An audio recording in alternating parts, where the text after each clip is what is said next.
Halo sobat semua, jumpa lagi dengan Denbagose Channel. Bagaimana kabar sobat semua? Sebelum kita mulai cerita ini, ayo silakan subscribe, like, komen, share dan nyalakan loncengnya untuk mendapatkan notifikasi terbaru ketika Mimin upload videonya.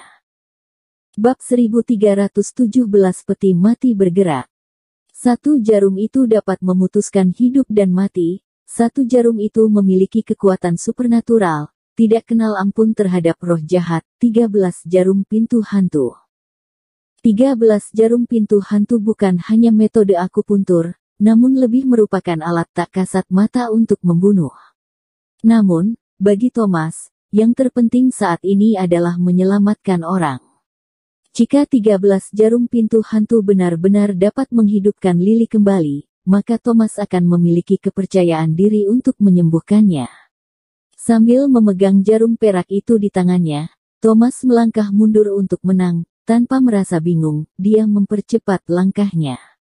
Lalu ketika Lily bergegas menghampirinya, Thomas mulai menancapkan jarum itu pada tubuhnya, terutama pada bagian pelipisnya. Pelipisnya membengkak, terdapat roh jahat yang menempel pada tubuhnya itu. Saat ini Lily sama sekali tidak dapat mengendalikan tubuhnya. Bahkan dirinya yang sekarang bukanlah dirinya yang asli. Thomas terus-menerus memasukkan jarum perak itu ke dalam tubuh Lily, sedangkan target Lily hanya satu, yaitu membunuh, lalu minum darah Thomas. Taring Lily membuat orang yang melihatnya merasa takut dan putus asa. Namun tampaknya Thomas dapat bertarung dengannya. Sebaliknya, Vivin dan yang lainnya selalu merasa takut untuk melihatnya dan berpikir terlalu banyak. Yang terpenting saat ini adalah, pada arena 8 diagram, peti mati giok itu mulai bergetar. Apakah kalian melihatnya? Peti mati itu bergerak. Jangan bicara omong kosong di sini. Bisakah untuk tidak menakuti orang lain? Sepertinya aku telah melihatnya. L2 benar-benar bergerak. Tidak akan. Bisakah kamu untuk tidak mengkhawatirkan hal-hal yang mungkin tidak terjadi? Aku juga pun belum menikah sampai sekarang. Kalian lihatlah, Cis. Tianze membuka matanya lebar-lebar, menatap peti batu giok yang berukuran besar itu. Peti batu giok itu bergetar, meskipun gerakannya tidak banyak, namun itu benar-benar bergerak. Banyak orang yang melihatnya, terdapat masalah baru yang datang bertubi-tubi. Hingga saat ini, Lily yang ada di depan mata itu belum terkendalikan juga. Namun peti mati itu membuat mereka terjerumus ke dalam pertarungan. Amitabha, Amitabha, Amitabha. Haleluya, Immanuel. Mereka terus berdoa dan berdoa, tetapi hingga saat ini tidak ada yang dapat menyelamatkan mereka. Satu-satunya orang yang dapat menyelamatkan mereka adalah Thomas. Thomas mengerutkan alisnya dengan kuat. Dia juga menyadari peti mati giok itu bergetar. Meski gerakannya sangat halus, namun dia dapat mendengar dan melihat dengan jelas. Bahkan tidak perlu melihatnya, dia juga dapat merasakannya. Lily tampak semakin cemas, dia sungguh ingin menghabisi Thomas. Gerakan Thomas menjadi 10 kali lebih cepat dari biasanya. Meskipun ini adalah pertama kalinya dia menggunakan metode 13 jarum pintu hantu, namun Thomas yakin dia dapat menaklukkan Lily. Benar saja, akhirnya Thomas tinggal menancapkan 2 jarum terakhir pada pelipis Lily. Oleh karena itu, dia tidak boleh melakukan kesalahan, itu harus ditancap dengan tepat dan akurat. Thomas sama sekali tidak lalai, karena itu berhubungan dengan hidup dan mati. Matilah kau! Thomas berteriak dengan penuh amarah, kemudian dengan kekuatan penuh menduduki bahu Lily. Lalu kedua tangannya menekan jarum perak yang belum tertancap ke dalam. Saat ini terdengar jeritan kesakitan, membuat orang-orang yang mendengarnya di sana merasa ngilu.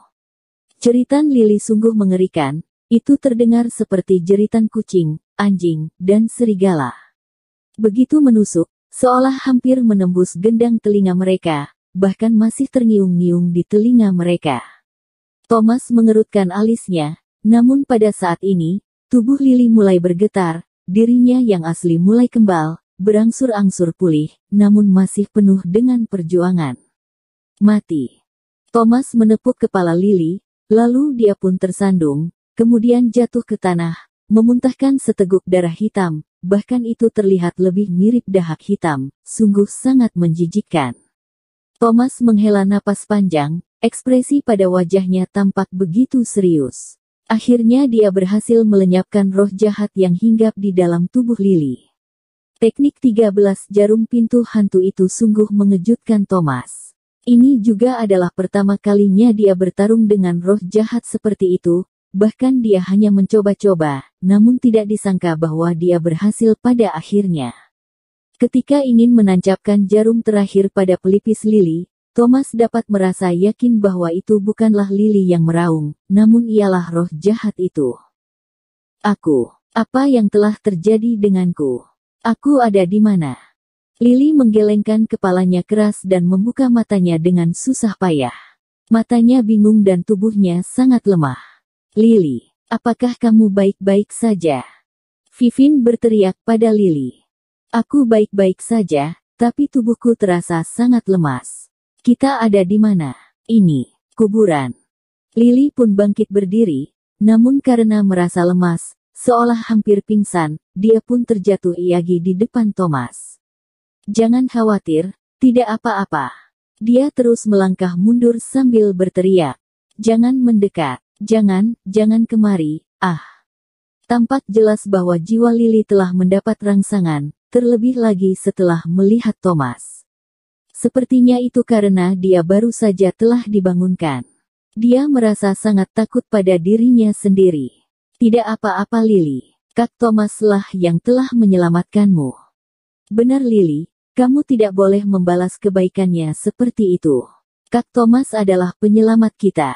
Vivin dan Cara berkata dengan perlahan. Tidak, jangan bunuh aku, jangan. Lily melangkah mundur hingga berada di dekat Vivin dan yang lainnya, jatuh ke tanah, memeluk lututnya dengan kedua tangan, hanya menyisakan ketakutan di dalam tatapannya. Apakah kalian masih tidak dapat bergerak?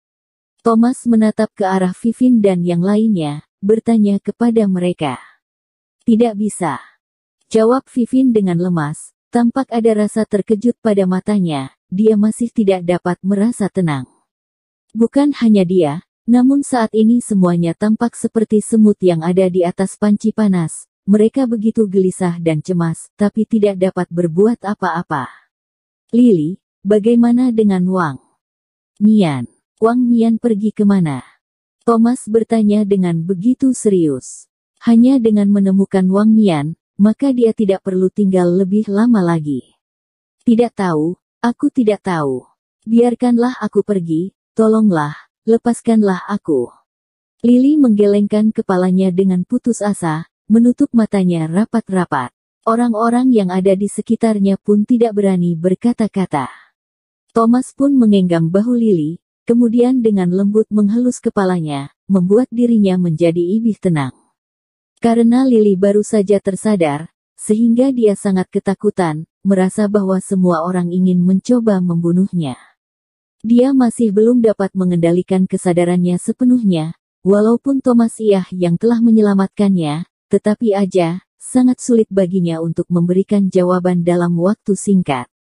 Tenang saja, katakanlah padaku, Wang Mian ada di mana? Sebenarnya dia ada di mana? Aku akan membawa kalian keluar dari sini. Dengan perlahan-lahan Thomas berkata. Karena pada saat ini suasana hati Lily sangat tidak stabil. Sehingga jika ada sedikit rangsangan, maka dia mungkin akan jatuh pingsan. Sampai saat itu, Thomas pun tidak dapat memintanya berbicara. Wang Mian. Lily bergumam. Terdapat keraguan di dalam tatapannya. Niuk. Suara nyaring itu membuat bulu kuduk berdiri tegak. Entah bagaimana, pada saat ini, peti giok itu mengeluarkan suara seperti itu, kemudian tutup peti batu giok yang berwarna putih itu terjatuh. Di sana. Lily menunjuk ke peti mati batu giok yang berwarna putih itu, dia terus-menerus melangkah mundur dan berteriak. Bersambung. Terima kasih kepada kalian yang telah menonton video ini. Jangan lupa tekan tombol subscribe-nya dan nyalakan notifikasinya untuk mendapatkan video-video seru lainnya dari channel Denbagose.